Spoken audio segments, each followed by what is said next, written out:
بسم اللہ الرحمن الرحیم۔ السلام علیکم ورحمۃ اللہ وبرکاتہ۔ وسیم قادری چینل کے ناظرین، رمضان کی آمد ہے۔ میرے ناظرین کو، میرے چاہنے والوں کو بہت زیادہ مبارک ہو۔ تو آج میں رمضان المبارک کی چاند رات کا وظیفہ لے کے حاضر ہوا ہوں۔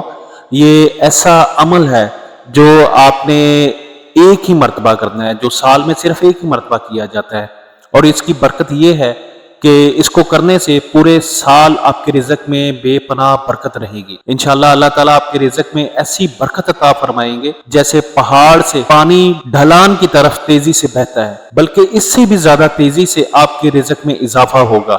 پورا سال فراخی اور برکت کے ساتھ گزرے گی انشاءاللہ۔ جب رمضان المبارک کی چاند رات ہو تو آپ نے مغرب کی نماز کے بعد آپ نے اس طرح عمل کرنا ہے۔ آپ نے سورہ قدر، جو کہ قرآن پاک کے 30ویں پارے میں موجود ہے، اس کو آپ نے 21 مرتبہ پڑھنا ہے۔ اول آخر آپ نے درود ابراہیم پڑھنا ہے۔ بہتر یہ ہے کہ یہ وظیفہ باوضو ہو کر قبلہ رخ بیٹھ کر کیا جائے۔ سورہ قدر زبانی بھی پڑھی جا سکتی ہے، لیکن افضل یہ ہے کہ قرآن پاک کھول کر پڑھیں تاکہ قرآن کو دیکھنے اور ہاتھ میں لینے کا بھی ثواب حاصل ہو۔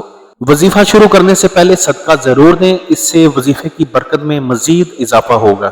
انشاءاللہ اس عمل کی برکت سے آپ کے رزق میں وسعت اور برکت پیدا ہوگی، اور پورا سال آپ معاشی آسودگی کے ساتھ گزاریں گے۔ اللہ تعالی ہم سب کو اس مبارک مہینے سے اور اس مبارک عمل کی برکت سے انشاءاللہ رزق میں بے پناہ برکت عطا فرمائے، اور ہمیں اس مبارک عمل کی توفیق عطا فرمائے، آمین۔